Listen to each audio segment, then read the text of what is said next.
റസൂലുള്ളാഹി സ്വല്ലല്ലാഹു അലൈഹി വസല്ലം തങ്ങൾ ജനിച്ച വീട് നിൽക്കുന്ന സ്ഥലത്തുള്ള ആ ഒരു മക്തബാണ് നമ്മളിപ്പോൾ ഈ കാണുന്നത്. പരിശുദ്ധ മക്കയിൽ നിന്നുള്ള സുന്ദരമായ ഒരു കാഴ്ചയാണ്. നല്ല ഒരു സായാഹ്നം. ഇന്ന് ജനുവരി 6, 2025. നല്ല മഴ പെയ്ത് ശക്തമായ മഴ ഉണ്ടായിരുന്നു. മക്കയുടെ പല ഭാഗങ്ങളിലും മഴ തോർന്നിട്ടുള്ള ഒരു കാഴ്ചയാണ് ഇപ്പോൾ ഈ കാണുന്നത്. ഞങ്ങളിപ്പോൾ ഉള്ളത് ഷഅബ് അബി ത്വാലിബ് നബി സല്ലല്ലാഹു അലൈഹി വസല്ലമ തങ്ങൾ താമസിച്ചിരുന്ന, അബൂ ത്വാലിബും കുടുംബവും താമസിച്ചിരുന്ന ഏരിയ, അതിൻ്റെ നേരെ മുകൾ ഭാഗത്തായിട്ടാണുള്ളത്.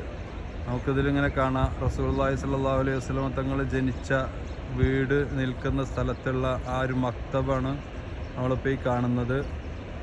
അതിൻ്റെ മക്തബിൻ്റെ മുകൾ ഭാഗം റസൂലുള്ളാഹി സ്വല്ലല്ലാഹു അലൈഹി വസല്ലമ തങ്ങൾ ജനിച്ച വീട് അവിടെയായിരുന്നു.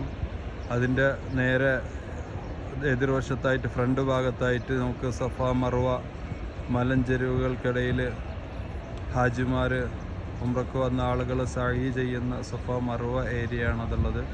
വിശാലമായി ഹറമിൻ്റെ മുറ്റം, ആളുകൾ നടക്കുന്നത് നമുക്കിതിൽ വ്യക്തമായിട്ട് കാണാം. നല്ല സുന്ദരമായ തണുപ്പുള്ള ഒരു സായാഹ്നം. അള്ളാഹു ഇവിടേക്ക് എല്ലാവർക്കും വരാനും ഇതൊക്കെ കാണാനും തൗഫീഖ് തരട്ടെ.